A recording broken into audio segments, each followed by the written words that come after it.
I'm Matt DeRosa with Farm Hop Life. This is Milo, and today I'm here with Joe Senger of Graze and Rome Farm. How you doing? Hi, good, Matt. Good to have you guys out. Yeah. Milo, buddy.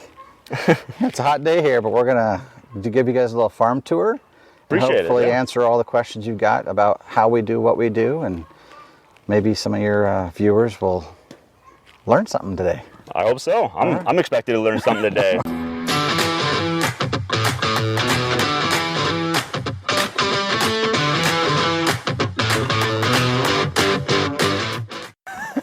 You rolling? Okay. So these are our cattle. We've got 13 head of British white beef cattle. They are one of the oldest contiguous breeds of cattle on the planet. They come from Europe, or probably England, I'm guessing, since it's British white. But we would like these guys because of their docile personalities. They're really great mothers. They have calve really easily. In cattle vernacular, they have, quote, great bags. So they produce a good quantity of milk for their calves, and we generally don't have any issues. They don't test fences, which Black Angus will do. We were seeing earlier as we were just setting up. Yep. We got Black Angus renting a pasture down below, and they go through the fence pretty much on a regular basis. And these girls, we do have a bull. He's not in here right now. He's probably out grazing. Oh, I see him out there. But he actually was the only one who's ever gone through a fence, and that was to get to his girls. Oh, yeah. So with proper motivation. Yep, that's right. So, but what is it? Sorry to interrupt. What is it that you're giving them here? There's called Range Cubes. It's a nutritional supplement. It adds protein to their diet. One of the things we learned early was that our pasture, we have an upper and lower pasture system, and our upper pastures are not really great from a graze standpoint. The quality of graze is somewhat poor, meaning we have some alfalfa from a previous owner who tried to grow alfalfa hay. We have some good grasses out there, but most of it is mustard and what's called cheatgrass, which are inedible to cows. They just won't. It's not inedible. They just won't eat it. So we give them a little bit of extra protein. All these cows here are pregnant right now. Oh, good. So we want to make sure that they're, the calves are getting this nutrition they need to grow. When are they due? They're not due till next spring. So right now it's end of July, and they just got covered by our bull this last month. So gotcha. 9 months, almost the same as a human gestation period, and so we're expecting calves between February, March, April. So depending on when they got bred. Are they just single? Do they ever get twins? Twins are very rare with British whites, but we started our herd with 6 cattle.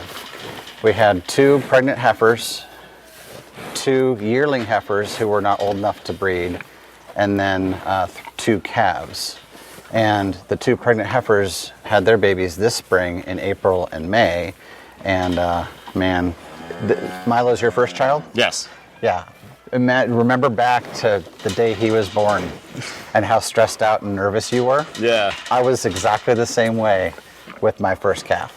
Oh, and I bet, yeah. I sat right where I'm standing right here for 12 hours and watched her pace around, and then when her water finally broke, I called our vet because we'd never had calf before, and I said, okay, I know there's a time. How much time do I have? And she said 3 hours, and if the calf's not there by 3 hours, let me know and I'll come and help. I'm like, great. Help pull. Possibly, whatever. Okay. Yeah, just figure out if there's a problem, if she's progressing, whatnot. I sat on this bucket right here watching her for those 3 hours, watching my clock, and I set a timer for 3 hours. 2 hours and 45 minutes, all I had was a hoof poking out. A baby little tiny hoof after almost 3 hours. So the vet, she's very conscientious, and she called me before I could call her, and she says, how's it going? And I said, well, I got this hoof, but that's about it. And she says, well, do you want me to come out? And I said, well, why don't you come on over? It's about 20 minutes for her to get here. And in those 20 minutes, we went from a hoof to a calf on the ground. 20 minutes. Basically, the whole program happened in 20 minutes. Wow. With 2.5 hours of lead up of, pushing and getting ready. And and she was a great mother. As soon as that calf hit the ground, she started licking her, nudging her, pushing on her ribs to get her to start breathing. She did. Wow. She started breathing right away. By the time the vet got here, she was already standing up and she was trying to nurse. And so that takes, she's a brand new mom, never had a calf before. The reason we chose British Whites, as I said, was good mothering, easy calving, but the meat is fantastic. It has a real natural marbling on grass. If you finish these animals on grass, unlike most domestic beef here in the United States, are finished on grain of some kind. Yep. That's just a function of speed to market. We choose to keep our cows for 2 to 3 years before we harvest them. And that lets them grow to an age where that marbling starts to naturally occur on an exclusive grass diet. Now, when I say exclusive grass diet, obviously I'm feeding them a nutritional supplement. They have to have that because our valley is short on a mineral called selenium, for example. Yes. So we have to give them that. And so anyway, the grass-finished beef is, in my opinion, the best beef you can buy because it's the way the cows were designed to be. And British White being a 3,000-year-old breed of cow, they've never been crossbred to be anything but grass-finished. So we like that aesthetic. We don't have to feed them chemicals. We don't have to feed them, grain to finish them and make them tasty for customers. And you can fetch a higher price then, too, when you go to... Potentially, yeah, potentially. The challenge is there's obviously more cost in keeping a British White cow for 3 years versus, for example, a Black Angus. Right. A Black Angus steer in this valley will typically be born in February, and by November he's on a truck going to a stockyard where they'll fatten him up and then process him into beef. So within a year or 14 months, that cow has lived its entire life and is on someone's plate. All these cows here, with the exception of 2, are female, and we're going to keep them as our base herd and continue to add females to our herd so we can continue to grow. Once we hit a place probably in the neighborhood of 30 to 40 head, we will then start selling off animals if they're female, or we'll process animals if they're male. Okay. So, yeah. Oh, this is our bull. This is Capone. Capone finally came to the party. You can see he is a big cow. He's only 2.5, so he'll get about 600 to 800 pounds heavier than he is now. Milo, look at the bull. He's a big boy. Whoa. And you can pet Capone. He's a friendly boy. He likes face pets. He gets a little crazy when there's treats involved. We all do. Yeah. I'm going to do this. Get them over there. And then you can kind of see his neck. It's crazy how big and thick he is. Look. So, and you heard one of our sheep out there. We actually started our farm with sheep. We moved from Oregon with 11 sheep and moved to Butte, Montana. But we picked a poor location. It was 7,000 foot elevation, and we had snow on the ground for 8 months a year. We didn't apparently do enough research. So, it just, long and the short of it was, it didn't work out. So that's why we decided to sell and move down here. As soon as we moved here, we bought our first cattle. We brought chickens with us from Butte to here, what we call affectionately our house flock of about 80 chickens. But that was it. Those are the only 2 animals we had. And we wanted to have cattle. We wanted to experiment with pigs. I wanted to try turkeys and do a bunch of different things because we wanted to be a commercial farm. And so we're not just a homestead farm feeding our family and maybe a couple neighbors. We actually envision selling to restaurants and things in the valley and maybe Missoula. So we needed more space, more animals, different kinds of animals. So the sheep are on the way out. They are an expensive animal to keep from the standpoint of shearing them every year. If you're going to sell them for meat, you could probably get some money out of them. But wool is very expensive to process here in Montana. There's not a lot of options to do that. So we looked at that cost versus benefit and said, we had them for 4 years and they were fun as our first starter animal. Yeah. It was our first livestock. We'd never had livestock before. They're a manageable size. You can actually wrestle them if you have to. Yeah. Unlike a cow, where you need to get out of their way if you have to. Yeah. It's a different dynamic. Hit the ground. Yeah. So the sheep are going away. To the freezer, or? Well, these 3 left are all males, so they will go in the freezer. There's an organization here in Missoula called Soft Landings, and they support refugees who come from other countries and end up in Missoula. And they help them with finding jobs, finding housing, networking in the community. And my neighbor down the road is a goat farmer who's donated goats to them. The refugee family will come out, often from Africa. They'll come right out. Hi, that's my finger. And they will actually butcher the animal right on your property. So we did that with one of our rams last fall. And so these 3 sheep will be donated to their charity, and then they'll send families out and I'll help them process them, and they can take that meat back to their community. That's Capone. Whoa. It's okay. He's not scary. He just looks scary. Does he want more treats? Yes, he does. Yeah. He's jealous he didn't get in early enough on the treat Treats wagon. on the ground. Look, we can feed him. Yeah. You didn't take my finger. No, just push it in there, yeah. It's not scary. So having a bull, we started out with sheep. We got a few cattle, knew nothing about it. The farmer up in the valley north by Kalispell had been doing British whites for his whole life. Excellent resource. If there's a tip I could give anybody, try to do your research in advance of what kind of animal you're bringing onto your farm or your property, but try to maintain those connections, because I have tapped so many people we've bought things from or sold things to, or we are a customer of. My hay guy, for example. Right. They're immensely helpful with tips and tricks, and they might even see something when they're here and go, oh, that's interesting, I've never thought about doing it that way, or how come you're doing it that way? Right. And then they'll help guide me, and because I'm just an old marketing guy. Sure. Used to work in a professional career, and now I'm a farmer, so YouTube has been immensely helpful, so I applaud you for doing this kind of work.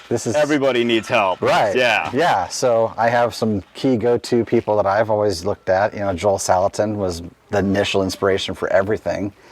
Got me into growing meat birds in Oregon, and John Siskovich, he's designed the chicken tractor that I ended up using, bought his book and had plans in there. Richard Perkins is a guy, he's a farmer in Sweden. He's a professional agriculture expert. He's got a degree and all that, and so he has a whole other level of expectations for his properties. But the Eggmobile, which we'll see in a little while, is based off of his design. So, there's endless resources. You don't have to follow anybody specifically. You can. I'm more of a, that's a great idea, I'll take that idea and add it to somebody else's idea, or I have my own ideas, but right. And that's what I'm trying to do here. Give everybody like a sample platter of what people are doing. Like, wow, that's really smart. Yeah. I want to do that. Well, I hope there's something smart that I'm doing. I really do. I know for people who've never done this, everything is going to look intimidating. Everything's going to look really neat. But a typical day for me is a couple hours of animal chores and farm chores in the morning, moving my irrigation water, feeding the cows, feeding the chickens, filling up water troughs. Wintertime, it's moving bales of hay out to feed the animals, what have you. Visually inspecting everybody, making sure. That's one of the things that Joel Salatin's model of intensive rotational grazing his cattle. He sees every cow every day. the guy I'm renting to down here below, he's got 27 head of Black Angus, and he's out here once a month. Oh, geez. So I see his cows every day, but from a distance, Yeah. I see my cows up close. They know me. They know my voice. When they hear me, see me, they habituate to me, and they trust me. So that makes a huge difference in animal handling, because I'm not a big dude, but nor would I even have a chance with a cow, you know, to try to control them physically. So having a relationship with your animals is really helpful. It makes everything easier. So, all right. Do you want to go look at pigs? Sure. Oh, what is that noise? You should know what that is. Oh, look at the calves. I haven't even seen them yet. They're hiding. Yeah. We can talk about your livestock guardian dogs too if you want. Sure. We can do that right quick. Whatever you want to pick up on. Let's do that. Okay.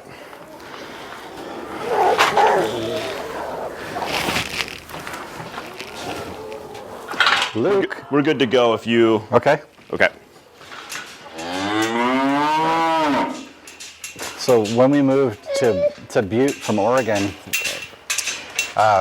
we realized that we were moving into a place that had a lot of predators, natural predators for our sheep. So we wanted to make sure they were safe. So we put up, of course, fence, and the pasture was within eyesight of the house, so we could see that. But we wanted to make sure that they were protected 24 hours a day. So we got livestock guardian dogs. And they live in the barn with the animals. They live on the pasture full-time, year-round, even in Montana. We picked breeds that were cold, hardy, and very attentive. And Luke and Angus are our two active. We have a retired livestock guardian dog, which is Farley. He's the one.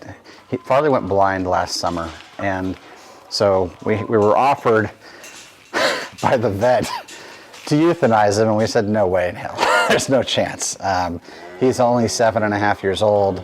He's a great boy, but even blind, he comes out.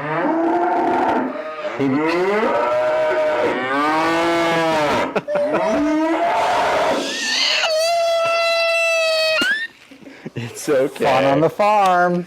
It's okay. Yeah, scary sounds. How about we look at the chickens and this blind dog? So the chickens you see around are we call these our house flock. These are original 80. That's Farley. Puppy. Look at this doggy.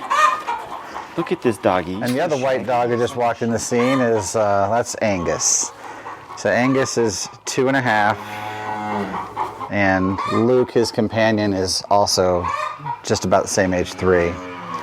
So they actually patrol the entire upper 20-acre property. Every sound, every vehicle that comes on the farm, every person. He's barking at the truck rolling in right now. Oh, go get it! Who is it? Who is it? Go see. So they go tearing off, doing their thing whenever they hear a sound or see something or smell something. And we have yet to have a single predator make it through the fence. Wow. Never. So that investment has already paid off. Haven't lost an animal to a predator since we started doing this. Do you have any electric fencing other than for like chickens or? The eggmobile is surrounded by electric net fence to keep out ground predators, and to be honest with you, the cows and the dogs and the pigs. Okay. They all, for some reason, think chicken food is like Skittles. They love it. And so one day after we put the chickens out on pasture, I forgot to turn on the electric fence, and Capone walked right through it, went over to the chicken feeder, and just started munching. And of course the chickens are also right there trying to eat it too, but it was like, okay, I got to get him off of there and back out, and he tore up a piece of fence doing it. So hot fence will stop a cow. It'll also stop a bear. It'll stop a coyote, and it'll keep my dogs from going in there and harassing the chickens. They're for fun, because they get bored. They're not harassing the chickens, but just patrolling inside that space stresses out the chickens. they have yet to cause any damage to any animal here on the farm. And as I said, they've protected everybody from any sort of interloper, even aerial predators. We had bald eagles, golden eagles, all kinds of hawks here. And neighbors' dogs. Oh yeah, they've chased off neighbors' dogs at the fence. But even the aerial predators, they will chase a flying bird until it's off the property and out of sight. They'll go right to the fence line and bark at it in the sky until it's gone. That's pretty funny. So it's fantastic because my chickens are super exposed to eagles and hawks out there. Right. So having those boys on duty has been invaluable to me. When we had our little meat birds outside, they were still 3-4 weeks old when we threw them out there. Mm-hmm. And we've got an eagle's nest maybe a quarter mile away that we can see from the house. And so I put up bird netting just as something, because it's not just eagles. You know, we can hear owls. Oh, yeah. And, you know, whatever other birds of prey can come in there and get them. So owls are no joke. They are very effective predators. And the design of the eggmobile, which you'll see, the birds come into that build. It's a trailer, but they can come into that space and protect themselves day and night. They can go under the trailer, they can come into the trailer, and then there's roosts in there at night, and I'll show you how that all works. These girls in here, these hens, we just let them free range. We started out keeping them in a pen. They got so loud, wanting to roam and explore, that we just decided to let them range. So they'll go about 100 yards in every direction, but that's about as far as they go. We don't have a single grasshopper around here because of them, which is fantastic. Right, yeah. I mean, there's millions of grasshoppers on the total property, but wherever there's chickens, it's pretty clean. And these 80 birds give us about 4 dozen eggs a day. Holy smokes. Which I was able to start a relationship with the local restaurant in Missoula, and they were buying my entire supply of eggs all winter. And just up until a couple weeks ago, when my eggmobile, I've got 350 birds out there, they started finally laying. And so now I'm getting about 10 dozen eggs a day, and we'll get somewhere in there for 20 to 25 dozen a day once everybody's in full production. Whoa. Yeah. How much do a dozen eggs go for? Selling? Yeah. Price-wise? So a grocery store dozen, 99 cents at Walmart, right? Yep. Those are production eggs. Those are chickens raised in a barn, maybe in a cage. They never get to walk around, but they're super efficient. The feed is delivered to them via conveyor belt, right. whatnot. The eggs come out of that cage and go onto a conveyor belt. So humans are very little involved in that process and keeps the price down. Free range chickens, like these house birds, we have nest boxes in the roost room. About half of them use them. About half of them decide to leave us an Easter egg hunt every day. Sure. So that adds labor. And the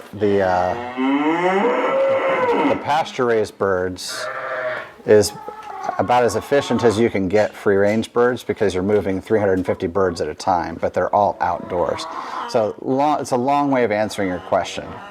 There's more cost in what I'm doing. So my eggs are $6 a dozen for consumers, and I sell them $5 a dozen to restaurants, because they're usually buying 30, 40, 50, 60 dozen at a time. But people need to know the reason why. Yeah. Not just like, wow, your eggs are expensive. Yeah. It costs money to do it the way I'm doing it compared to a 99-cent dozen or even a $3 dozen.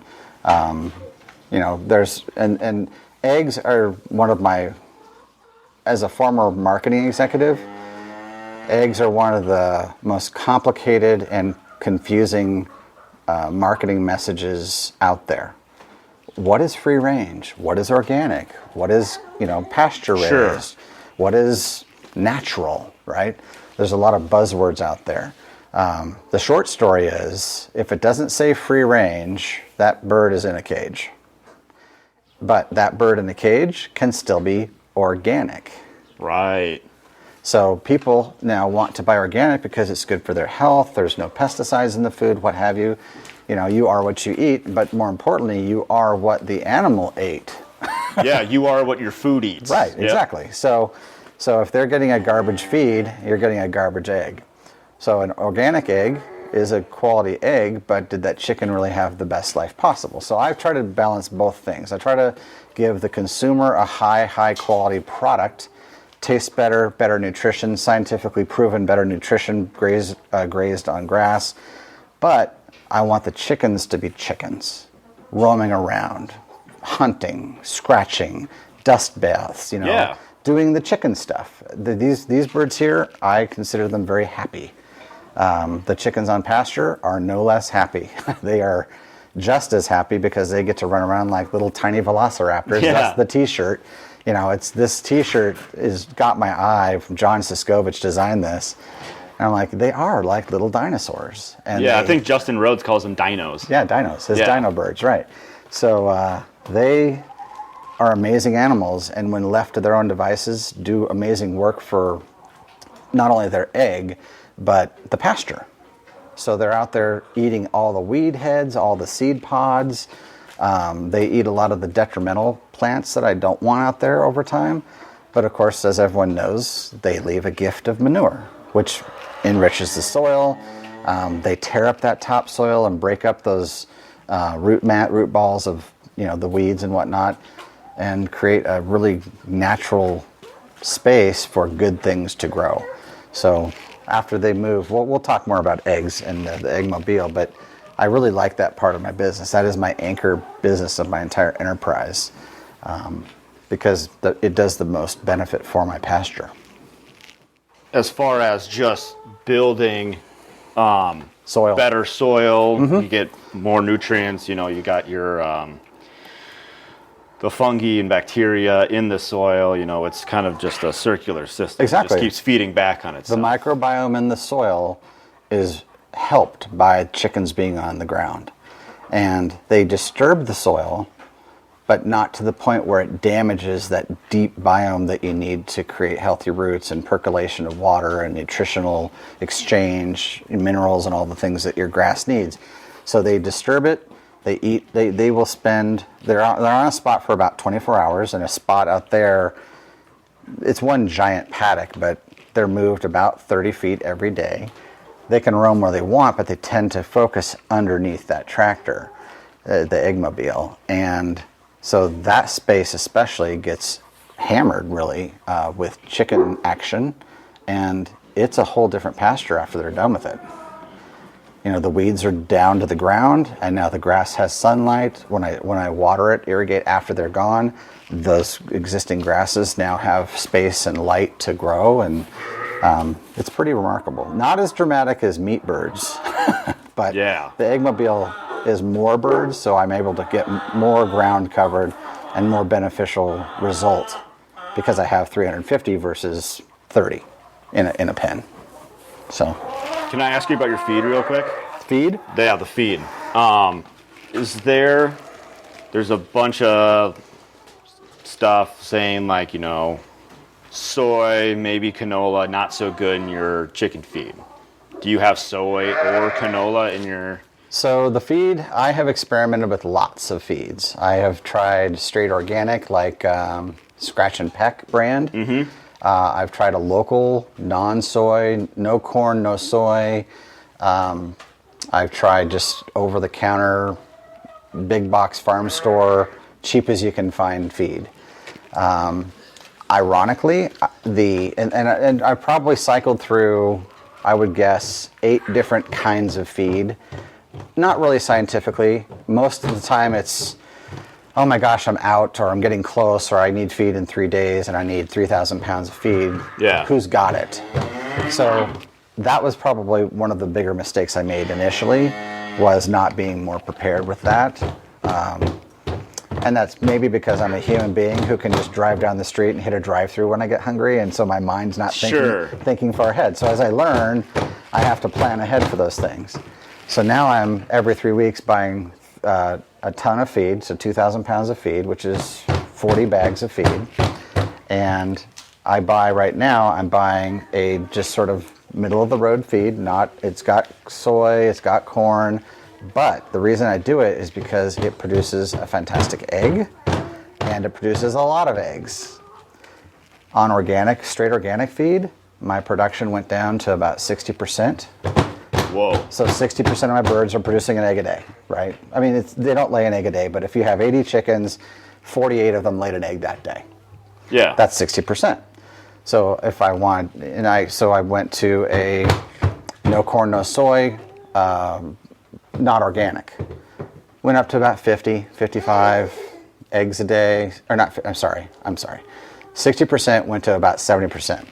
On the feed they're on right now, I'm about 80 to 85% production. Now that's really the difference between being a farmer versus a homesteader. Right. Like when you have 80 house chickens. Yep.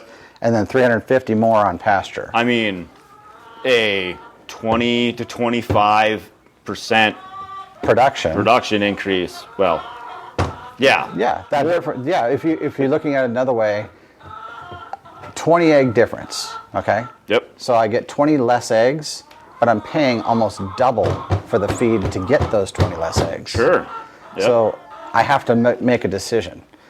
Number one, I would prefer an organic egg, a straight organic egg. We are not an organic certified farm, so even though I feed an organic feed, I can't call them organic eggs because I'm not certified organic. Sure. So I don't get the benefit of that from a labeling, from a certification standpoint. Right.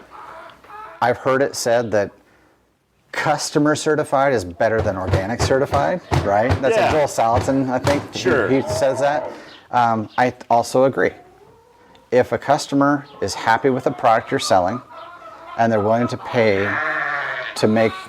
your price, there's no reason not to do that. Right. Now, if you can fine tune it and work out, I don't spray pesticides on my farm. I operate my farm chemical free as much as possible. If we do anything chemically, it would be in the house only if there's ants or something like that. None of the animals come in contact with chemicals ever, okay? Now, the feed, I don't know. It's a non-organic feed, so conventional practices put that feed in that bag. Sure. So I admit that that's probably questionable from a strict organic policy, but again, I'm not an organic certified farm, so my customers seem to like them. The restaurant that I'm selling to, he gushes, and when my chickens went into molt, which is they stopped laying for almost a month, he was very sad. He said, "We really love your eggs. The flavor is unbelievable, and we really can't wait for you to get more." And I'm like, "I know. I'm sorry." So again, long way of answering your question. I have a conventional feed. I negotiate my price because I buy a lot at a time, but I don't go to a granary. I don't go to a mill. I don't design my own feed like some farmers do. Maybe I will get there eventually, but I do it for convenience. I buy a ton of bags, put them into my various containers and dispensers, and I feed them that based on the quality of the production. So how many eggs I get is what I use as my indicator of what decisions to make. And that's fair. I mean... So it's income versus cost. Yeah. And output and all these little factors that go into it, whereas I'm getting between 4 and 6 eggs a day with my 7 layers, and I can, it doesn't matter to me if only 40% of them are laying or 100% of them are laying. I put in, just personally, because I'm consuming them every day, we all do, I'm making sure that they're getting the best feed that I can find at a reasonable price. I'm not going to spend, $1 a pound. I was going to say, you can spend 55 cents a pound for chicken feed. Oh, thank you. And I was, but I was losing, what is that? 20 eggs would be $9 a day in profit potential because they weren't laying. Right. So I'm not only am I paying $25 a bag, I'm also losing $9 a day. So I'm losing $34, or I'm spending $34 to feed them an organic feed. And if I switch to a $16 a bag, so that's 30 cents, 27 cents a pound, cuts my feed cost almost in half.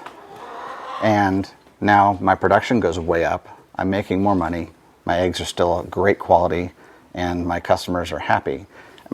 Most importantly, the chickens seem healthy, and they're not expressing any issues. They're not dropping feathers. They're not pecking each other. They're not eating eggs. So they're Eating each other. right. As long as you do that egg crack test, if you take even a brown store-bought egg or whatever, and crack it in a pan right next to an egg that you grew yourself, the color of the yolk will tell the story. Oh yeah, the color of the yolk, the firmness of the yolk, the viscosity of the white, the albumin. You'll never eat a store-bought egg ever again after looking at how pale and nasty it looks. I had a really interesting customer come out, did a farm tour. I gave them a dozen eggs as my thank you, which is my typical thank you gift as they leave. And she ordered 3 dozen eggs for her husband, and she specifically told me they were for her husband. And I said, she goes, I just don't like farm fresh eggs. I'm like, really? Why is that? She said, they're just too strong a flavor. What? And I guess I never thought of it. But personally, I like strong flavors, robust flavors, hot food. I'm a curious eater. Yes. I don't like bland. She does. She's a white bread store-bought egg lady, and that's fine. And if that's your thing, then there's always an option for you. So, Milo's having a good day. Playing with poop. Getting some miles on. Oh yeah, no shortage of manure on a farm. So one of the things we had to deal with these livestock guardian dogs was they're very curious, and they're very good at finding your weak spots in the fence. This upper pasture was fenced for very small sheep, so it had a short field fence and a couple strands of barbed wire. And because we have so many elk that move through the property, the fences were in pretty poor shape. So we tidied it up, put up new field fence, almost 4-foot field fence where it was required. But I visually estimated that the rest of it was fine. I was wrong. I was wrong.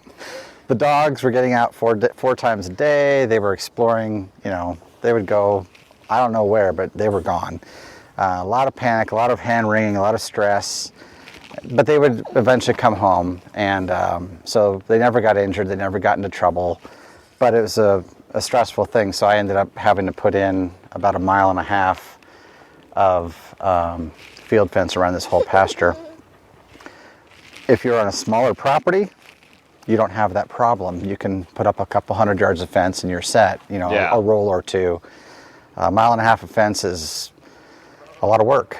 And a lot of money. Well, yeah, that's true. And I'm a one-man show, so it just takes time, So, your priorities shift quickly when things like that start happening. You go from having a plan to having to be flexible real fast, and that's an important, I think, lesson.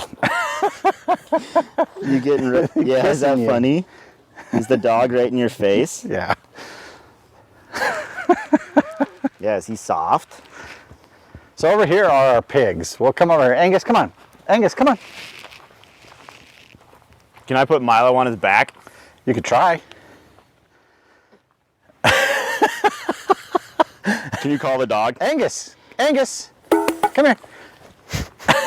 He's so confused. He's confused.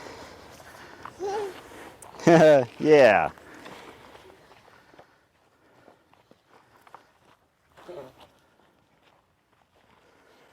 So one of the principles we try to use when we're thinking about our animals is, can they be on pasture, and can they be on pasture together and not hurt each other or challenge each other or what have you.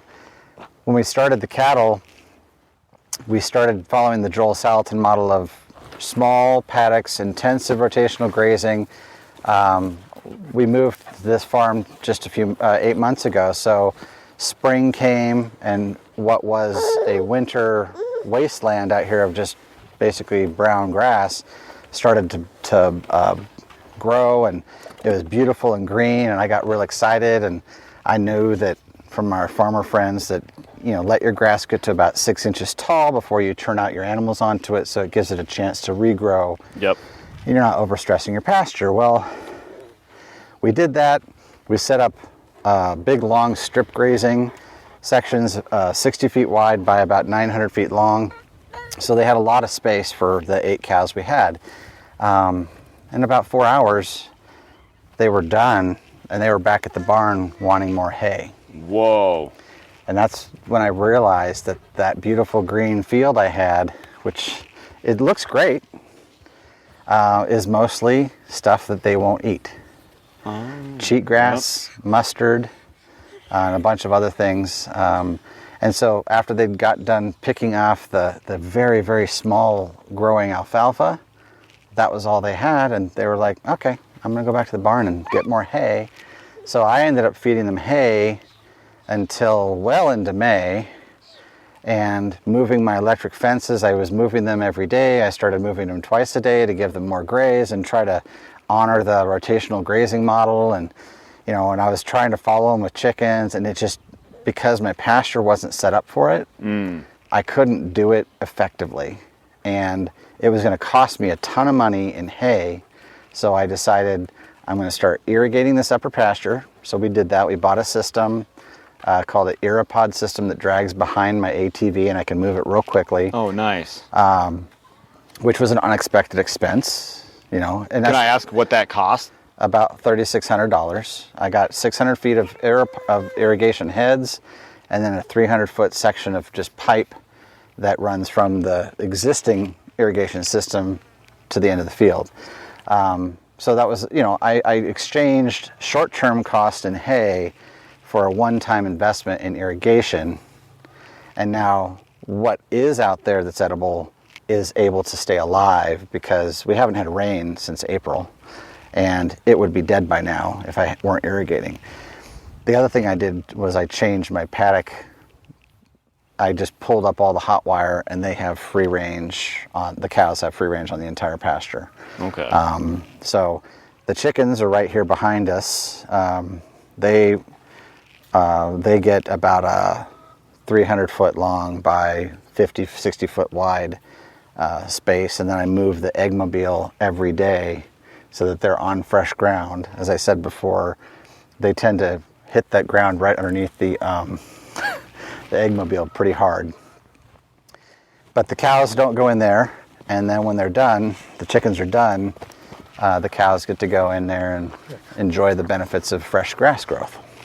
So my wife, I wanted to raise pigs for meat, and my wife wanted to raise cute pigs.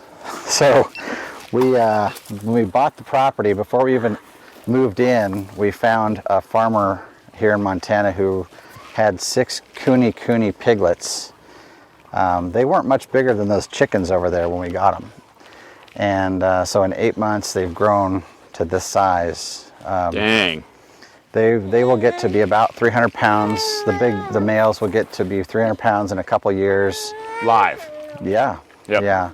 So the challenge with Kune pigs is that, as I said, they're a grazing pig. So they like to eat grass as their preferred forage. We don't have great pasture, so I have to feed them food. So I feed them an alfalfa pellet, an organic alfalfa pellet, and a commercial pig food to keep them healthy and happy. We often sprinkle this pasture. I turned off the sprinkler today and they've knocked it over, but that keeps them cooler. We've got water, and they have access to the barn, so they come and go. Wintertime, they do just fine. 20 below, they just go in the barn, lay in a big pile, and they're fine. Yeah, just residual heat. Yep, Just off their bodies. Keep themselves and warm. He's trying to find that button with his thumb. So, yeah, so Kunis are not a commercial pig, meaning commercial pigs usually live less than a year in their whole life. You know, a bacon pig, for lack of a better description. They grow fast. They grow to 300 pounds in less than 9 months. These take about 2 years to get to that same weight. Much like the British white cattle, we prefer a slower growing animal that's designed to graze and be pigs. You know, they're designed to be pigs more than they're designed to be meat, and they happen to be made of pork, so that works. That works out in our favor. Yeah. Eventually. We haven't harvested any yet. These are still our original 6, and not sure if kunis are the way we're going to stay. I have a neighbor who raises mangalitzas, which are a Spanish pig known for their fat, and we finally got a piece of that pig 2 nights ago, and we grilled it up. I gotta say, it's some of the best meat I've ever had. It was red, like Okay, beef. that was my question. I was like going to beef. ask if, because some pork's white and some pork is red. This is a very red pork. Nice. And they are a no joke pig. We could walk in here, pet all these pigs, they'd come and they'd check you out. His pigs will come and bite you. They're no joke. They're pigs. If you've ever heard the I don't know if you're a murder mystery guy, but farmers who do bad things to people. Oh yeah, and then like the movie Snatch. Yeah, exactly. And then they put the bodies in the pigs and no evidence remains. These pigs won't do that. These aren't that kind of pig. So I'll have to keep with some training maybe. my ill temper under control.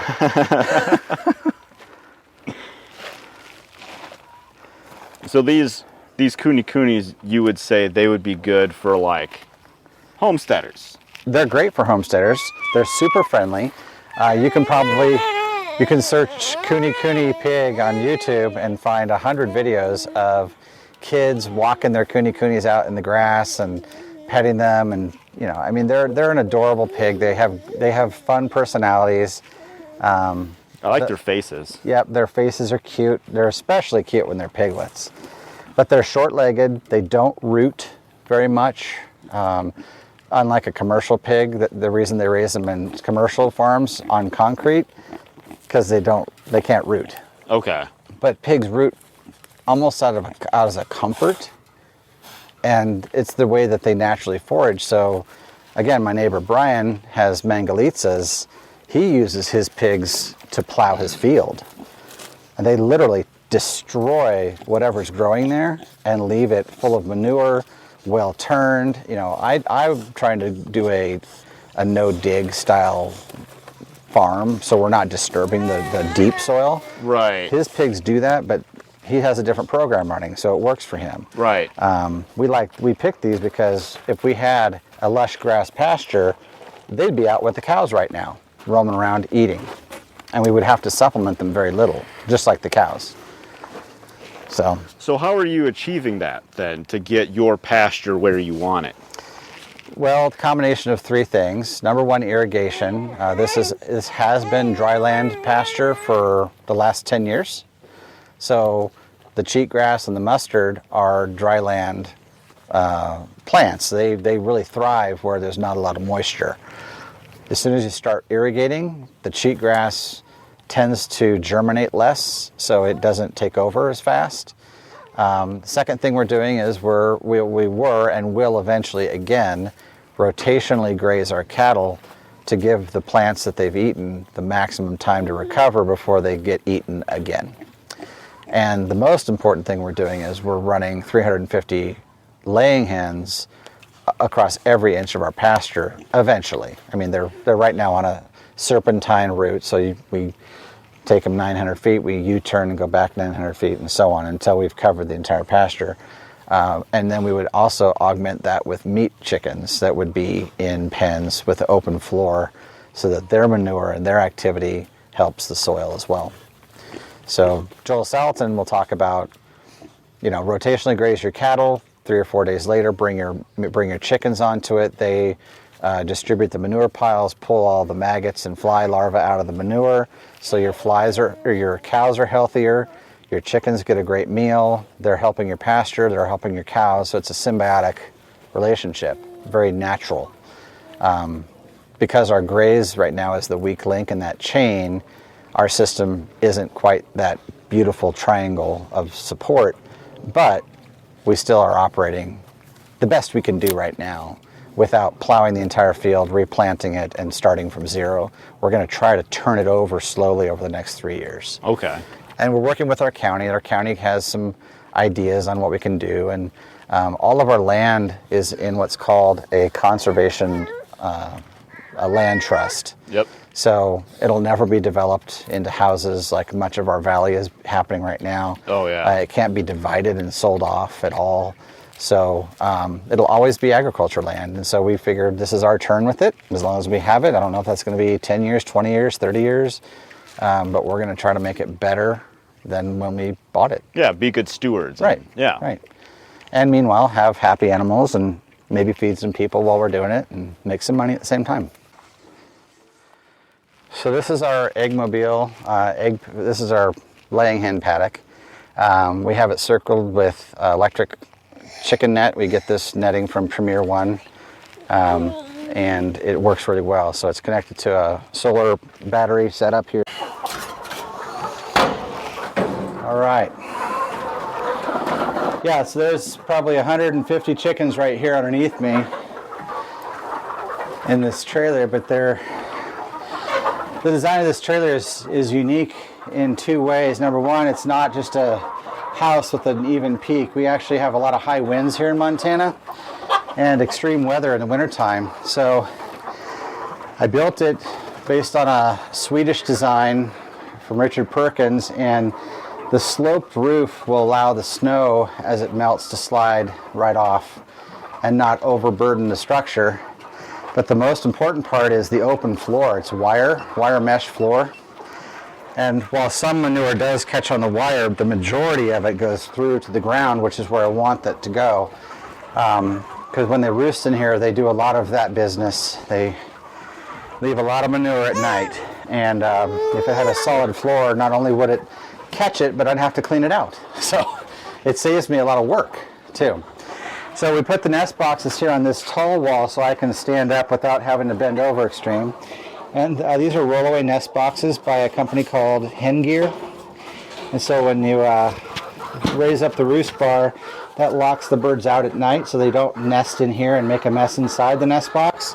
And then I come collect eggs. And so the eggs roll from inside. So they lay the egg in here, and the egg rolls down through the little curtain and is then hidden from manure, from pecking, and they're real easy to collect, and they go all the way down. There's eggs all the way down to all three. Right now I've got about 40% of my birds laying, so I'm getting a roughly, well, not even 40%, because they're different ages. I'm getting about 60 eggs a day out of this group, and I'll eventually get about 250 to 300 eggs a day once they're full speed. So it's working really well. I was excited when I saw it, and I'm glad that it has turned into the reality that I hoped it would. And how many times a day do you have to collect eggs? We just collect eggs once a day. Because the Rollaway boxes, they are, we don't have to worry about the sitting on them or pooping on them or eating them. They're concealed, so I let them aggregate until about 6 o'clock, and then I come in. Oh, I got to remove these. I locked a chicken in there. She won't be happy. So they'll lay eggs until about, 3 or 4, but most of them happen before noon. So I got to get out early, open up all the boxes. And sometimes they lay them on the floor. Sometimes there's one I saw on the ground underneath. But the vast majority of them, they figured it out real quick. They know those nest boxes, and that's where they lay their eggs.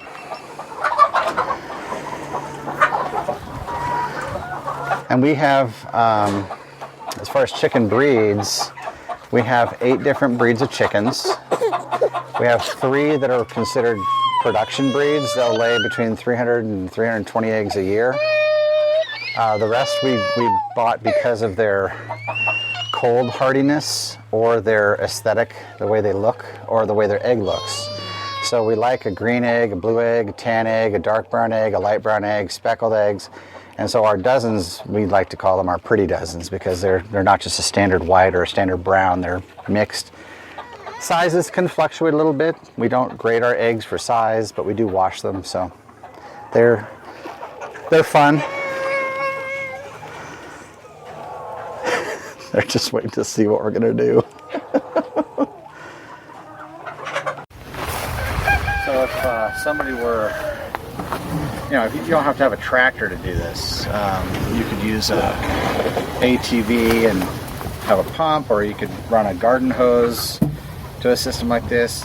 Because I have so many birds, I have 80 gallons of water here. But you could do 50 birds and have a lot less water. You could do 30 birds and have a simple 5-gallon drinker that you fill up, take back and forth to the barn or whatever. Yeah. It doesn't have to be super industrial like this. I'm going for a scale. I consider myself I'm small, but I consider myself the larger of the small. I'm about medium size, and there are much bigger operations in the valley, but there's lots and lots of smaller. So I just sort of picked a spot that I wanted to be comfortable in, and so as that's filling, and we prep for the move by move the feeders. We're going to move everything down this way about 25-30 feet. So I just grab my feeders, bring them down here. And then we've got oyster shell for their calcium needs right there.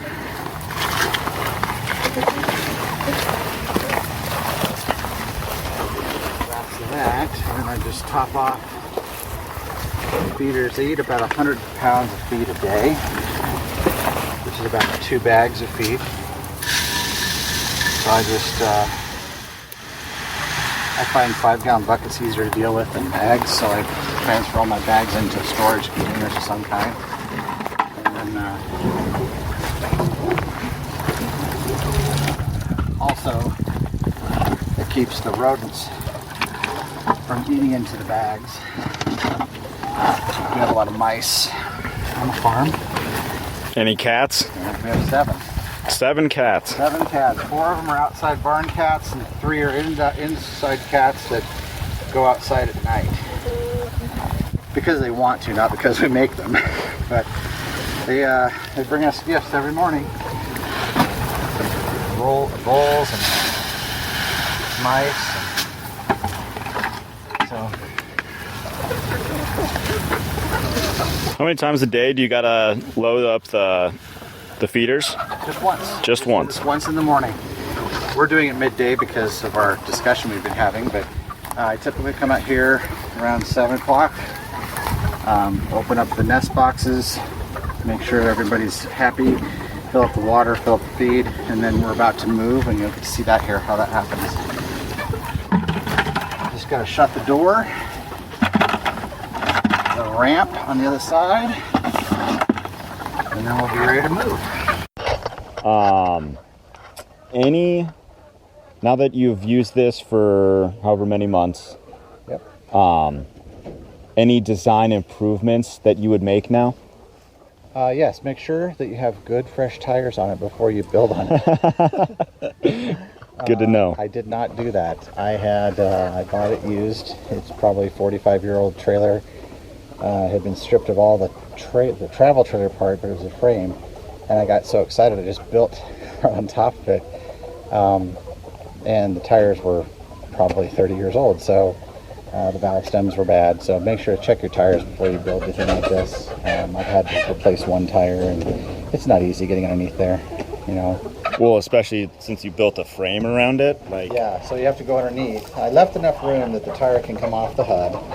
I have to jack it up pretty high and then pull the tire off, and then it slides out of that groove. Sure. So that was the design intention, but it's still not fun laying on chicken poop when you're doing that. No. I think I'm really excited about how it's operating. I think the design of the floor, in Europe they sell different kinds of wire than we have here in the States. So I had to use a no-climb horse fence as my structural layer, and then I put chicken wire over that so the chicken's feet would not go through these 2x4 rectangles. And they've obviously habituated to it just fine. The main wire, the horse fence, is strong enough to support me if I'm not standing on the cross members. I would put a 1x8 or 1x10 board down on the floor for sort of a sidewalk for me.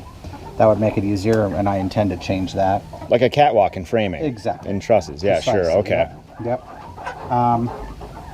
It took the chickens about a week to figure out the roost bars. They were all sleeping on the floor. But I have a system now that I'm training them. My next 75 are out in a space right now. They're not here, but I'm training them to use roost bars and familiarizing them with electric net fence. So hopefully those chickens will be better behaved than these were. They're good now, but they had a week of hard transition. So, you know, just minor things. I mean, I love the design. We've had 60-mile-an-hour winds. Didn't even budge this thing. I don't have to tie it down. I don't have to brace it. I block the wheels, but just so it doesn't blow back and forth. But it doesn't tip over. The water system. These are called Placen drinkers. They work off of, there's a spring inside here. So when this little trough fills with water, it weights this unit down and then closes the 2 valves that are here. So if I pick it up, the water should start flowing. You see how it's trickling now. And I let go, and that water will stop. So as they drink, it automatically refills. You know, they get muck in them, so you have to empty them periodically, but they're pretty bulletproof. They've never been a problem. And so that supply tube, I'm assuming, comes from those barrels on the other side. Yeah, this runs underneath the floor all the way to the front of the eggmobile where those 2 barrels are connected, and there's 3 more drinkers just like this up there. Dang, that's smart. It was really easy. I mean, I got that off of some guy on YouTube. I'm like, yep, that's the thing I'm going to do. I did have to reinforce the junctions because the chickens would try to land on this pipe. Oh, sure. And then pull these junctions apart, and then the whole barrel would drain right here. So this is better. I just took some rebar twist ties and then twisted them around real tight on the junctions, because you can't use glue on this. It's a rubber and a plastic, and it doesn't work. So I just put a compression fitting on the outside, basically. Is that like just regular irrigation tubing that you would get from like a... This came with the Placen system. Okay. It's just essentially, but they didn't have the T's, so I had to buy those from an irrigation drip supply company. I think they're 1/4-inch T's. Yeah. The interior dimension of this pipe is a little bigger than a standard drip irrigation line, so they slip a little bit, so they didn't get a real positive grip. That's why I had to add that. I've just for like garden bed irrigation, these pop out all the time regardless, just heating up in the sun and just let go. And yeah, so these you can buy a pack of, I think, like 100 of these. They're a little piece of wire with a loop at each end, and then you fold it in half around what you're doing, and then there's a tool that's got like a handle, like a screwdriver handle with a pivoting hook, and you hook those 2 rings and you just twist it, and it just winds up the wire really nice and tight until it cinches where you want, and then you just take your tool out and you're good. I could clip those off if I wanted to, but it's a chicken tractor. It's like it works. And it's not sharp right now. Exactly. That's right. Yep. It's all rounded off, and they won't poke themselves. So.